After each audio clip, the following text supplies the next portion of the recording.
Networking and marketing made simple is for you, the business owner who has a product, a service, or a message that you believe in. My name is Scott Aaron, and each week we'll take a behind-the-scenes look into the real-world marketing and networking tactics and strategies for getting what you have in front of you to a lot more people. Thanks for spending time with me, and now let's get started.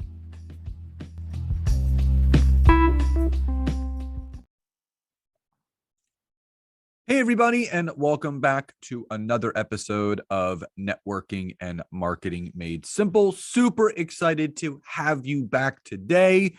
Hope you enjoyed Monday's episode about LinkedIn Live and you are starting to take some action. So in today's episode, as you can see in the description of this, we're going to talk about 5 different ways that I have generated organic leads that has led to income on LinkedIn and how you can do the same exact thing. Now, there are so many inventive and simple ways to create organic leads on LinkedIn.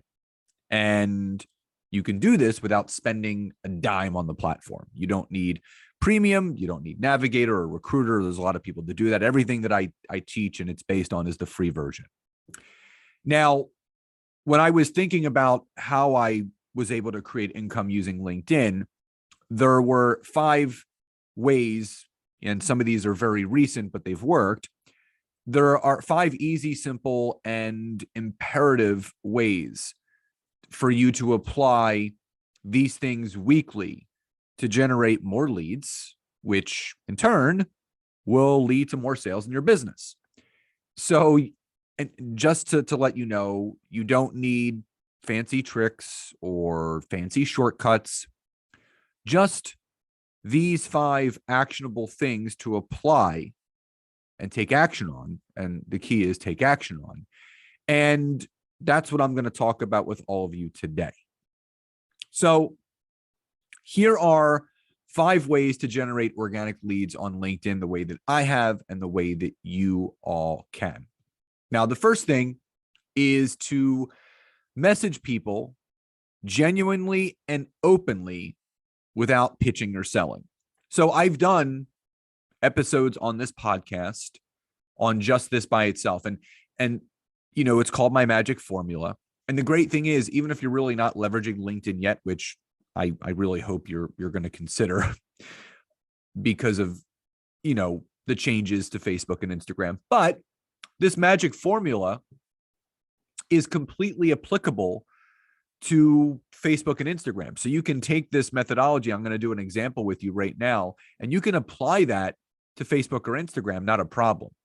Now, when you do message someone on LinkedIn, they become a new connection of yours. I would simply reach out and say, hey, Nancy, it's great to be connected to you. I noticed that we had a similar background or similar relatability in XYZ profession or XYZ industry. It would be great to hop on a call or a Zoom to learn more about one another and our businesses and how things are going and how we can support one another here on LinkedIn. Is there a day and time that is best for you to hop on that call or Zoom? So it's a very open, it's a very genuine, and it's a very real message. So you state their name, reason for reaching out without pitching or selling, and you finish with a simple call to action. Now, you do that consistently, daily on LinkedIn. You're going to have people that say yes to a phone call or a Zoom. And when you start connecting with the right people, guess what? You're going to have people that are going to be open to hearing about what it is that you do, how you solve people's problems, and if that's a problem they're having and if they want it solved, which means you can create some income from that. So that's number 1. Number 2, weekly LinkedIn Lives. Again, I talked about this on Monday. And just to kind of give you an idea, I did a LinkedIn Live on last Thursday, a week ago today. when you're listening to this. If you're listening to this on the day that it came out, which is Thursday, last Thursday, I did a LinkedIn Live. And in that LinkedIn Live, I was talking about certain things. And I said during the live, I said, if anybody, would like to, and I'm going to say this again in the episode today, if anybody would like to start to learn how to optimize their LinkedIn profile, just type an I would in the comments below. So this particular individual did, and I sent them the link to download my 3-page PDF that helps people optimize their LinkedIn profile for visibility so they can appear in more searches and stuff. And they then sent me a message on LinkedIn and saying, thanks for the infographic. I actually bought your book and I bought your workbook and it's great and I'm loving it. And then I came back over the top in that message and I said, I'm so glad you're loving it and so grateful for your support. Would you be at all interested in learning more deeply about how I help people leverage LinkedIn to see traction within 15 to 20 days? And they said, absolutely. And we ended up booking a call, and we had a call this past Monday. So that LinkedIn Live, where I was giving away not only free information, but also a free download, led that person to downloading it and then reaching out to me on LinkedIn themselves, generating that lead, which led to a sales call. And that's why weekly LinkedIn Lives are so important, because that's where you can build that know, like, and trust. Now, number 3 is weekly LinkedIn polls. And I've done episodes on this. LinkedIn polls are some of my favorite types of content to create. Not just because of the market research aspect that I always talk about, but more because what people fail to recognize, when you create consistent LinkedIn polls and you get votes. I did a poll on last Wednesday, and it got almost 50 votes within the first 24 hours. But here's the great thing. Within LinkedIn, you can actually go to your poll and you can click on the votes, and LinkedIn will actually show you who voted and what they voted for. And if they're a first connection, guess what? There's going to be this little blue arrow to the right of their name, which means you can directly message them. So it's an open invitation to take that connection, not just from the poll, but offline. So an example is, say, Nancy voted for a certain something in my poll. We're a first connection. I click on it and I send her, I click that little blue arrow and just say, hey, Nancy, just want to say, thank you so much for voting in my poll on XYZ topic. If I could be of any support or assistance to you with your goals in regards to what you're looking for help with, please let me know and would be happy to jump on a call or a Zoom. And you notice there's a different approach there. I'm not selling or pitching or even ending with a call to action. This is just a nurture message. You want people to continue, and you want that person to know that you're there for them. That if something is a need for them, or they have that void or gap in their business where they want help with it, you're there, and they know you're there because you let them know that. And you're not saying, hey, let's jump on a call. Hey, let's jump on a call. Yes, sales is a contact sport, but it's also a nurture game. You have to nurture these people. No one wants to be pounced on, just because they engage with your content. If they know that every time they engage with your content, they're going to then get some sort of message to hop on a call, they're going to stop engaging. But letting that person know, hey, I'm here. I know you're having a problem with XYZ issue. That's something that I teach and train on. Would be happy to help you. If it ever I can be a help or assistance, reach out and let me know. Have a great day. That's it. That's why the polls are so powerful.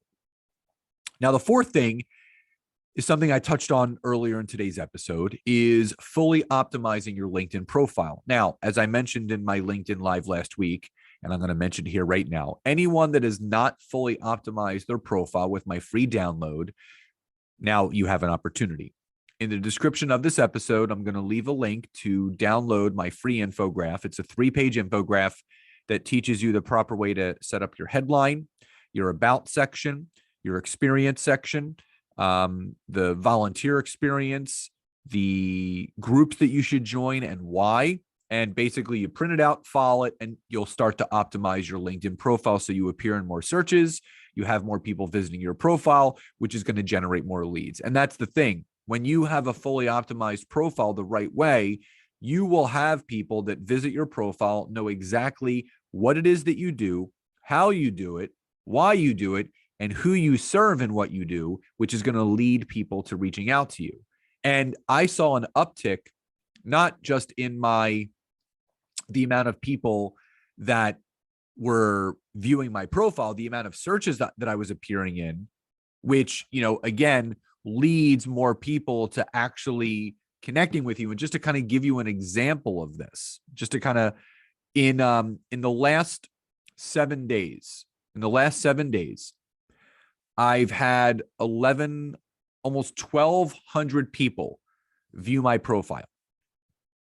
So that's nearly 200 people a day have viewed my profile, which means I'm getting very good visibility. And I've had people actually reach out and connect with me based on my profile. And again, that is what you want to happen. You want people to connect with you based on how your profile is set up. If they don't know what it is that you do and how you do it and why you do it and who you serve, there's got to be some sort of journey that you're taking people on when they do visit your profile. And my free infographic is going to help you to do that. So highly, highly suggest you to download it. You can find that in the description of this episode. Now, the final thing is make sure if you are writing LinkedIn articles or if you do have the ability to do a newsletter, which I talked about last week, earlier this week, actually, on how to check if you do. Again, you go to your profile, you click on my resources, you click on creator mode, and it'll tell you if you have the ability to do LinkedIn newsletters or not. But if you don't, that's not a big deal. You can still write articles, but you should have a CTA at the bottom of your article or newsletter, and that is a call to action. Now, simple example, a newsletter that I wrote last Friday. So Friday, my newsletter always goes out on a Friday morning, and it's called LinkedIn Tips and Updates. And grateful, I have nearly 6,000 subscribers. And at the bottom, I put a call to action, and it was basically something I talked about on Monday about cracking your sales code so you can better connect with people. And I'll also leave that link in the description below as well in case you wanted to crack your sales link so you know how to better connect with people when you are prospecting. And what you do is you put the link, so it could be a free infographic. It could be, if you're interested, you can set up a free consultation here, call me or schedule a call. And you want to make sure that you hyperlink that. So hyperlinking is making something clickable within what you have written. And all you do is when you're writing your article, at the top of the toolbar where you can make something bold or italic or underlined, there's a little paper clip on the right-hand side, and that is called a link attachment. So what you would do is you would paste your call to action. So it could be your Acuity or whatever scheduling, where people can book a call. You paste that first, and then you highlight it, and then you go and click the paper link, the paper clip, and then you'll see a little box appear what you've highlighted, and then you paste it, and then hit OK, which means that'll then hyperlink it, which means if someone is reading your article and they get to the bottom and they're like, this was interesting, I want to book a call. Now they can directly click the link from that article that goes right to your calendar. So now you're taking it from online to offline. So anytime you write a newsletter, now you're not going to do this in a post. You're not going to do this in a poll. You're only going to do this in articles/newsletters if you have the ability to do so. And this is going to really enable you to generate more organic leads just by putting that simple call to action in there. So again, you have to message people. genuinely and openly without pitching or selling. Do those weekly LinkedIn lives, create those weekly LinkedIn polls, optimize your profile, and have that call to action at the end of your newsletters or articles. Now, remember, I'm going to leave some links at the bottom of this episode. Number one, where you can fully optimize your LinkedIn profile. Number two, if you have not yet gotten on my wife's list, the wait list for her book that's going to be released, How to Build Your Personal Brand on Social Media, I will leave that as well. But also, as I mentioned a little bit earlier, about how to crack your sales code so you can better organically connect with people when you are prospecting for your business. I will I'll leave that link for you guys so you can crack your code in 30 seconds and better understand how you should be connecting and speaking to people when you do book those sales calls. So everyone, I hope you found today's episode helpful. Please enjoy the rest of your days, and I'll talk to you next time. Bye, everyone.